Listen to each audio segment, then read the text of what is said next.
প্রিয় দর্শক, আপনারা ইতিমধ্যেই অবগত আছেন যে সাম্প্রতিককালে বাংলাদেশের ক্রিকেট অঙ্গনে এক কালো ছায়া নেমে এসেছে।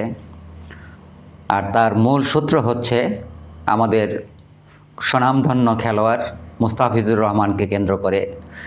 মুস্তাফিজুর রহমানকে ভারতের আইপিএলে যোগদান করানো কলকাতা নাইট রাইডার্স ক্লাবে নিলামের মাধ্যমে, এবং পরবর্তীতে সেখানে হিন্দুত্ববাদী একটি বিশেষ গোষ্ঠীর আন্দোলনের মুখে মুস্তাফিজুর রহমান যেহেতু মুসলমান এবং বাংলাদেশের সাথে ভারতের সম্পর্কের অবনতি সম্প্রতি ঘটেছে অনেক দিন থেকেই, সুতরাং সেই ইস্যুকে কেন্দ্র করে ভারতের একটি হিন্দুত্ববাদী গোষ্ঠী, মৌলবাদী গোষ্ঠী, তারা মুস্তাফিজুর রহমানকে বয়কট করার ঘোষণা দিয়েছে এবং মুস্তাফিজুর রহমানকে যদি কলকাতা নাইট রাইডার্স নেয় দলে, তাহলে কলকাতা নাইট রাইডার্সকেও তারা বয়কটের ঘোষণা দিয়েছে।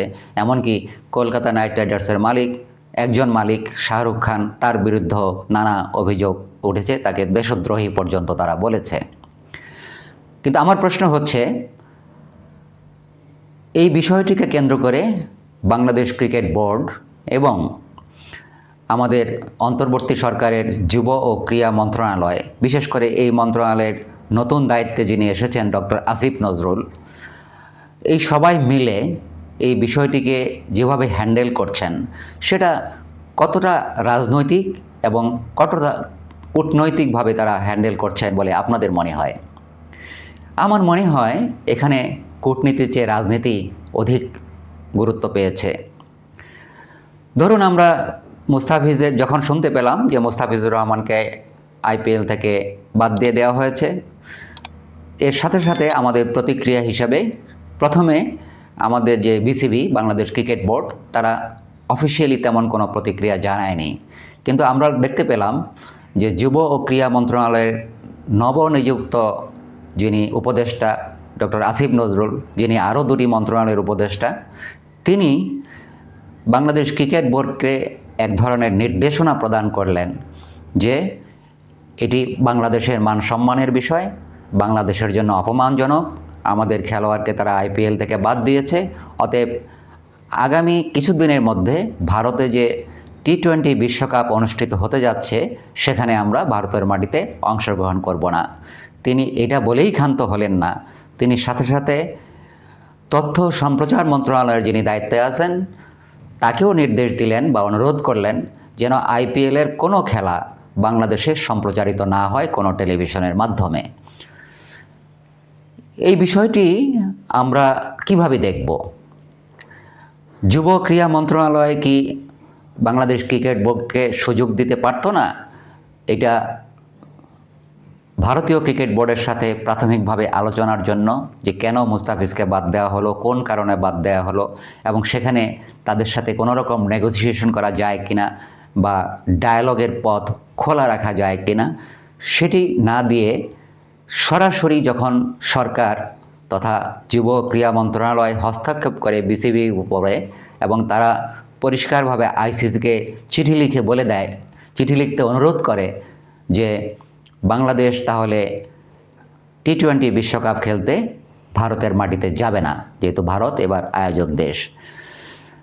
আমরা জানি, বা আমি ব্যক্তিগতভাবে একজন ক্রিকেট প্রেমিক এবং বাংলাদেশের লক্ষ কোটি যে ক্রিকেট প্রেমিক, ক্রিকেট ভক্ত রয়েছেন, মুস্তাফিজ ভক্ত রয়েছেন, এই ঘটনাটি আমাদের সবাইকে মারাত্মকভাবে আহত করেছে। আমরা অপমানিত বোধ করেছি জাতি হিসেবে যে একজন খেলোয়াড়কে সম্পূর্ণ নিয়মতান্ত্রিকভাবে একটি দলে আইপিএল খেলার জন্য তাকে চূড়ান্ত পর্যায়ে নিয়ে যাওয়ার পরে, তার সাথে চুক্তি হওয়ার পরে যখন সম্পূর্ণ অনিয়মতান্ত্রিকভাবে তাকে দল থেকে বাদ দেওয়ার জন্য চাপ সৃষ্টি করা হয় হিন্দুত্ববাদী বা মৌলবাদী কিছু মানুষের দাবির মুখে, সেটা আমাদেরকে ব্যথিত করেছে। এবং আমরা জানি যে এর মধ্যে খেলার পাশাপাশিও রাজনীতি ঢুকে পড়েছে, কারণ এখানে শুধুমাত্র খেলার জন্য এই বিষয়টি ঘটেনি। মুস্তাফিজ একজন মুসলিম ছেলে, ভারতের যারা হিন্দুত্ববাদী রয়েছে তাদের অনেকের দাবি বাংলাদেশে হিন্দুদের উপর নির্যাতন করা হচ্ছে, সুতরাং মুসলিম কোনো খেলোয়াড়কে আইপিএলে খেলতে দেওয়া হবে না এবং কেকেআর বা কলকাতা নাইট রাইডার্স তাদেরকে নিতে পারবে না। সে কারণে তারা শাহরুখ খানকেও দেশদ্রোহী বলতে একবারের জন্য দ্বিধা করেনি। সুতরাং এর মধ্যে কি অন্য কোনো রাজনীতি আছে? সেই বিষয়টি আমরা একটু খতিয়ে দেখতে চাই। আমরা জানি যে শেখ হাসিনার পতনের পর থেকেই বাংলাদেশের যে অন্তর্বর্তী সরকার অধিষ্ঠিত হয়েছে ক্ষমতায়, সেই অন্তর্বর্তী সরকারের সাথে ভারতের সম্পর্ক খুব একটা ভালো যাচ্ছে না। কারণ ডক্টর মোহাম্মদ ইউনূস প্রথম থেকেই ভারতের চোখে চোখ রেখে কথা বলতে শুরু করেছেন। ভারত যে একটি আগ্রাসী ভূমিকা বা আমাদের প্রতি যে আধিপত্যবাদের একটি ভূমিকা এত বছর ধরে শেখ হাসিনার কল্যাণে তারা করতে পেরেছিল, সমস্ত সুযোগ সুবিধা বাংলাদেশ থেকে নিতে পারছিল, সেটি যখন বন্ধ হয়ে যায়, ইউনূস সরকার যখন সেখানে বাধা হয়ে দাঁড়ায়, তখন থেকেই বাংলাদেশের সাথে ভারতের সম্পর্ক অনেকটা ক্ষতিগ্রস্ত হয় বা সাপে নেউলে হয়ে দাঁড়ায় অনেক কিছু।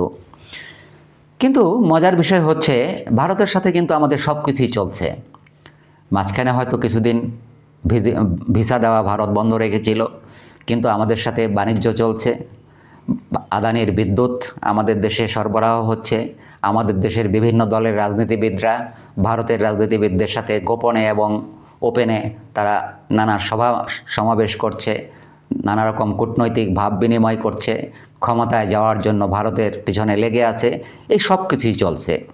সেই সূত্র ধরে আমি প্রশ্ন তুলতে চাই যে আমাদের সরকার যেভাবে মোস্তাফিজের বিষয়টি হ্যান্ডেল করেছে, তার মধ্যে আসলে কতটুকু কূটনৈতিক আচরণ এবং তার কতটুকু রাজনৈতিক বিষয় ছিল, আমরা সেটা করতে পেরেছি, কূটনৈতিকভাবে সমাধান কতটুকু করতে পেরেছি বা চেষ্টা করেছি, সেই বিষয়টি সামনে প্রশ্ন আসে। নাকি কোনো একটি মহল পরিকল্পিতভাবে আমাদের যে সম্পর্ক, সেই সম্পর্কের আরও অবনতি ঘটিয়ে তাদের ব্যক্তিগত বা গোষ্ঠীগত ফায়দা হাসিল করতে চাচ্ছে এই মুস্তাফিজকে কেন্দ্র করে, বা আইপিএল কিংবা টি-20 বিশ্বকাপকে কেন্দ্র করে? টি-20 বিশ্বকাপে আমরা অংশগ্রহণ করব না, সরাসরি এটা বলার মাধ্যমে প্রশ্ন উঠেছে বাংলাদেশ ক্রিকেট বোর্ড এখানে কতটা লজিক্যালি বিষয়টা ডিল করেছে। ভারতের সাথে আমাদের অনেক অমীমাংসিত বিষয় নিয়ে কোনো কথা না বললেও ক্রিকেট ইস্যুতে হঠাৎ কেন ডক্টর আসিফ নজরুল সাহেব এতটা উৎসাহী হয়ে বা এতটা উৎসাহ নিয়ে ঝাঁপিয়ে পড়লেন? কেন বাংলাদেশ ক্রিকেট বোর্ডকে নির্দেশ দিলেন যে প্রথমেই আমাদের ট্রাম্প কার্ডটি খেলে ফেলতে হবে? প্রথমেই আমরা কেন বলে দিলাম যে আমরা তাহলে ভারতের মাটিতে আমরা টি-20 বিশ্বকাপ খেলতে যাব না? বিসিবি কি ভারতীয় ক্রিকেট বোর্ডের কাছে কোনো ক্লারিফিকেশন চেয়েছিল? সেই সুযোগ কি বিসিবিকে দেওয়া হয়েছিল সরকারের পক্ষ থেকে মুস্তাফিজের বিষয়ে? যদি কোনো ক্লারিফিকেশন চাইতো তাহলে নিশ্চয়ই আমরা একটি জবাব পেতাম, এবং সেই জবাবের উপর ভিত্তি করে আমরা হয়তো পরবর্তী ডায়ালগ বা আলোচনা বা নেগোসিয়েশন করতে পারতাম। কিন্তু আমরা জানি যে বিসিবি ভারতীয় ক্রিকেট বোর্ডের কাছে অফিসিয়ালি কোনো কিছু জানতে চায়নি, কারণ জানতে চায়নি। তারা আসিফ নজরুলের তালে পড়ে প্রথমেই জানিয়ে দিয়েছে আমরা ভারতে টি-20 ম্যাচ খেলতে যাব না। আমাদের যদি খেলতে হয় তাহলে ভেন্যু পরিবর্তন করতে হবে, অর্থাৎ হাইব্রিড মডেলে আমাদের খেলাগুলো, যে কলকাতায় যে 3টি খেলা আমাদের ছিল প্রাথমিক রাউন্ডে, সেগুলি শ্রীলঙ্কায় সরিয়ে নিতে হবে। সেই সাথে হুট করেই বলে দিল যে বাংলাদেশে আইপিএলের কোনো খেলা সম্প্রচার করা হবে না, অর্থাৎ সম্প্রচার বন্ধ থাকবে। কূটনীতির ক্ষেত্রে আপনি যদি কৌশলী না হন, আপনি যদি প্রফেশনাল না হয়ে প্রথম চান্সেই আপনার শেষ কার্ডটি আপনি খেলে ফেলেন, তাহলে আপনি কতটা কৌশলী কূটনীতিক সে প্রশ্ন আমরা করতেই পারি। আপনাকে আলোচনার জায়গা বুঝে, আপনাদের আলোচনার সুযোগ বুঝে আপনাকে চাল দিতে হবে।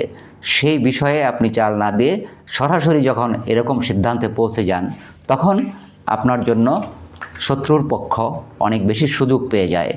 এখানে আমি একটি বিষয় উল্লেখ করতে চাই যে আমরা লক্ষ্য করেছি যে ভারতের বিভিন্ন টেলিভিশন এবং প্রিন্ট মিডিয়া এবং অনেক রাজনৈতিক দলের নেতা, বিশেষ করে বিজেপির নেতা পর্যন্ত, বিজেপির নেতা ছাড়া 2-1জন বিজেপির নেতাও আছেন, কংগ্রেসের নেতা শশী থারুর, যিনি অনেক বিখ্যাত ইনফ্লুয়েন্সিয়াল একজন মানুষ, এবং কলকাতার অনেক কবি, সাহিত্যিক, বুদ্ধিজীবী, সাংবাদিক এই বিষয়টি নিন্দা জানিয়েছেন। ভারত সরকারকে এজন্য দায়ী করেছেন। ভারত সরকারকে এর জন্য এটি একটি ব্যর্থতা হিসাবে উল্লেখ করেছেন যে বাংলাদেশ ভারত সম্পর্ক যেখানে আমরা আস্তে আস্তে ঠিক করতে যাচ্ছি, সম্পর্কটি একটি কার্যকর জায়গায় নিতে যাচ্ছি, সেখানে ভারতের এই সিদ্ধান্ত কিংবা ভারতীয় ক্রিকেট বোর্ডের মুস্তাফিজকে নিয়ে সিদ্ধান্ত এই সম্পর্কটি জোরালো করার ক্ষেত্রে প্রতিবন্ধকতা হিসাবে দেখা দেবে। সুতরাং ভারতের মাটিতেও বহু মানুষ আমাদের পক্ষ নিয়ে এ বিষয়ে দেন দরবার করে চলছিল। আমরা অতি বাড়াবাড়ি করতে গিয়ে ভারতের মাটিতে যে আমাদের সমর্থকরা ছিলেন, আমরা কি তাদের সমর্থনও হারালাম না? আমরা যে খুব স্বাভাবিকভাবে খুব চট করে বলে দিলাম যে ভারতে আমরা খেলতে যাব না, এর পরিণাম কি আমরা একবার ভেবে দেখেছি?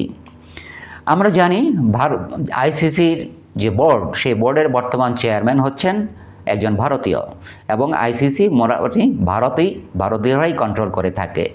স্বয়ং যে স্বরাষ্ট্রমন্ত্রী ভারতের অমিত শাহ, তারই সন্তান সুপুত্র হচ্ছে ভারতে আইসিসি বর্তমান চেয়ারম্যান।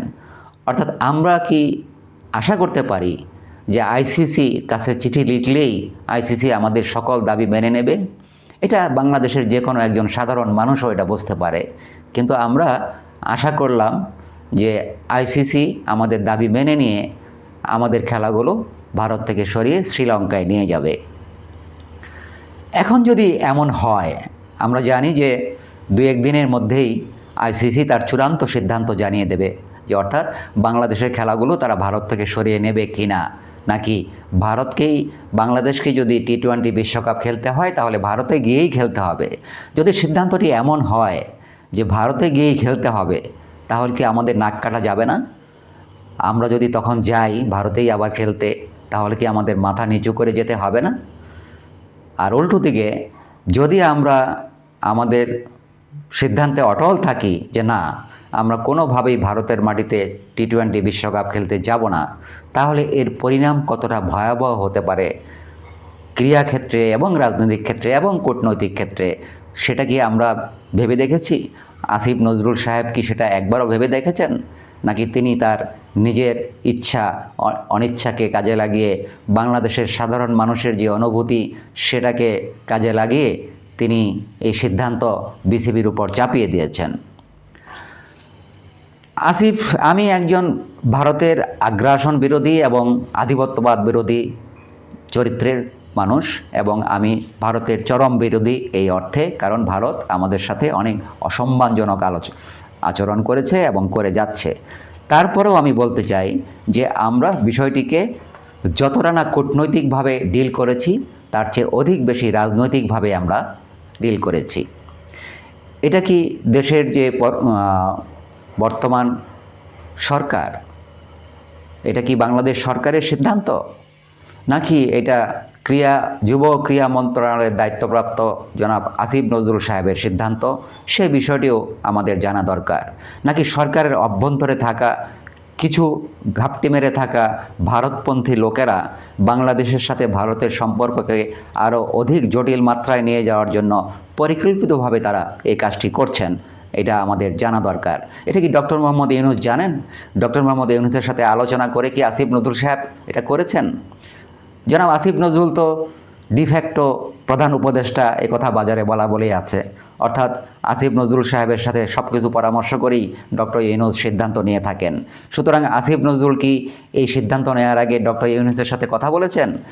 আমি ব্যক্তিগতভাবে এটা বিশ্বাস করতে চাই না যে আসিফ নজরুল বাংলাদেশের ক্ষতি চান। কিন্তু তার যে পূর্ব ইতিহাস, তার যে কিছু কিছু বক্তব্য, সেগুলি আমাদেরকে যখন সামনে নিয়ে আসতে চাই আমরা, তখন তাকে আমরা কিছু প্রশ্ন করতেই পারি। আসিফ নজরুল সাহেব তো ক্ষমতায় যাওয়ার আগে বলেছিলেন যে কখনো যদি ক্ষমতা পাই তাহলে বাংলাদেশের মানুষের জন্য এমন কিছু করব যা চিরদিন এদেশের মানুষ মনে রাখবে। তো আপনি তো ক্ষমতা পেলেন, আপনাকে তো এই অভ্যুত্থান পরবর্তী সময়ে অত্যন্ত উচ্চ ক্ষমতায় আমরা অধিষ্ঠিত করলাম। তো সেই ক্ষমতা আপনি কিভাবে কাজে লাগালেন? এই পর্যন্ত কতটুকু কি করতে পারলেন? আপনি তো বলেছিলেন বাংলাদেশে 60,000-এর অধিক ভারতীয় কর্মী অবৈধভাবে কাজ করছে এবং বছরে কোটি কোটি ডলার এদেশ থেকে পাচার করে নিয়ে যাচ্ছে। আপনি কি ক্ষমতা গ্রহণের পর একবারও এ বিষয়ে কথা বলেছেন? বলেননি। আপনার বিরুদ্ধে নানা অভিযোগ জনগণের আছে, তবে আমি ব্যক্তিগতভাবে বিশ্বাস করতে চাই না যে আপনি টাকা পয়সা চুরি করতে পারেন। এটা আমি বিশ্বাস করতে চাই না শেষ পর্যন্ত। কিন্তু এই যে ভারত বিরোধিতার সাথে আপনার নিজস্ব মতামত চাপিয়ে দিয়ে বাংলাদেশের ক্রিকেটকে একটা বড় অনিশ্চয়তার দিকে ফেলে দিচ্ছেন বা দিলেন, এর উত্তরে আপনি কি বলবেন? গত 1.5 বছরে ভারতের বিরুদ্ধে ব্যবস্থা নেওয়ার জন্য আর কিছু কি আপনি করেছেন? যেটা একটু আগেই বললাম যে আপনি সমস্ত টেলিভিশন টক শোতে এসে পত্রপত্রিকায় চিৎকার করে বলেছেন যে ভারতীয় অবৈধ কর্মীরা আমাদের গার্মেন্টস সেক্টর থেকে শুরু করে বিভিন্ন ইন্ডাস্ট্রিতে অবৈধভাবে কাজ করে কোটি কোটি ডলার এদেশের থেকে পাচার করে নিয়ে যাচ্ছে। সেই ব্যাপারে তো কোনোদিন কথা বললেন না। ভারতের সাথে শেখ হাসিনা যে কতগুলো অসম চুক্তি করেছে, সেই চুক্তির ব্যাপারে আপনি কথা বলেছেন? আপনি তো আইন উপদেষ্টা। আপনি কি একবারও বলেছেন যে সেই চুক্তিগুলি আমাদের রিভিউ করা দরকার? কোন কোন চুক্তি অসম, বাংলাদেশের জন্য, বাংলাদেশের স্বার্থের বিরুদ্ধে? এই যে আদানির সাথে যে বিদ্যুৎ চুক্তি, সেই চুক্তিও তো এখনও চলছে, সেটা নিয়েও কি কথা বলেছেন? বলেননি। তাহলে হঠাৎ করে আপনি কেন এই ক্রিকেট নিয়ে এতটা দেশপ্রেম দেখাচ্ছেন? নাকি যুব ক্রীড়া মন্ত্রণালয়ের নতুন দায়িত্ব পেয়ে আপনি একটা কাজ দেখানোর চেষ্টা করছেন যে অনেক কিছুতেই আপনি ব্যর্থ হয়েছেন, সুতরাং এখানে এসে আপনি এদেশের লক্ষ কোটি ক্রিকেট ভক্ত, ক্রিকেট পাগল, ক্রিকেটের সাথে যাদের আবেগ জড়িত, তাদের আবেগকে পুঁজি করে আপনি এমন একটি সিদ্ধান্ত দিয়ে দিলেন যে যাতে আপনার সমস্ত অপকর্মের কথা মানুষ ভুলে যায় এবং আপনাকে বাহবা দিয়ে থাকে। আপনি নিশ্চয়ই দেখেছেন, আপনি যেদিন আপনার সামাজিক যোগাযোগ মাধ্যমে এই আপনার ভেরিফাইড ফেসবুকে এই পোস্টটি দিয়েছেন, সেই পোস্টের নিচে কত শত কমেন্ট ছিল এবং সেই কমেন্টগুলি কি কি ছিল তা আপনি নিশ্চয়ই দেখেছেন। সুতরাং আপনি যদি এই তথাকথিত দেশপ্রেমের নামে এই হঠকারী সিদ্ধান্তের কারণে যদি আপনি দীর্ঘমেয়াদে বাংলাদেশের ক্রিকেটের ক্ষতি হয় আপনার কারণে, আপনার দ্বারা, তাহলে আপনি এর জন্য চিরজীবন দায়ী থাকবেন। আপনি হয়তো 1 মাস 1.5 মাস পরে যদি দেশে নির্বাচন হয়, নির্বাচনের পরে আপনি আপনার পুরনো দায়িত্বে ফেরত যাবেন বা সরকারের আর অংশ থাকবেন না, কিন্তু মনে রাখবেন জনগণ এই কারণে আপনার কখনো পিছু ছাড়বে না। আপনাদের বিরুদ্ধে জনগণ লেগে থাকবে এবং আপনার কাছে এর জবাব চাইবে। প্রিয় দর্শক, এই ব্যাপারে আপনাদের মতামত আমাদেরকে জানাতে পারেন কমেন্টের মাধ্যমে। আজকের আলোচনা এখানেই শেষ করছি। সবাইকে ধন্যবাদ।